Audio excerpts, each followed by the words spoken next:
Όχι, εσύ κλείσε. Έλα, σε παρακαλώ, μην επιμένεις.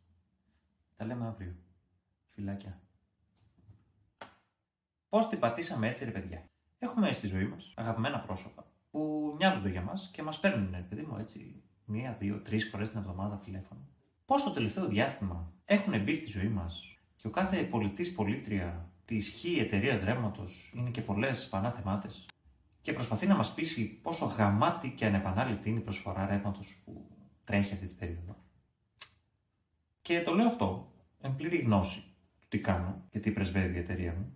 Αλλά αυτή τη φορά έχω μια διάθεση έτσι να βγω και να τοποθετηθώ από τη μεριά των καταναλωτών. Γιατί κάποιος πρέπει να βγει και να τα πει.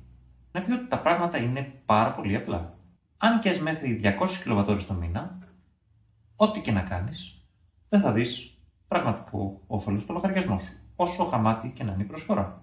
Αν καίς πάνω από 200-300 κιλοβατόρες το μήνα, τότε ναι, έχει νόημα να βγεις και να κάνεις την ερευνά σου. Αλλά πρώτον, μπορείς να το κάνεις μόνος σου και δεύτερον, δεν χρειάζεται όλη αυτή η πίεση. Ορίστε. Βγήκα και τα είπα. Και νιώθω και πολύ καλύτερα με την ύπαρξή μου. Τα λέμε.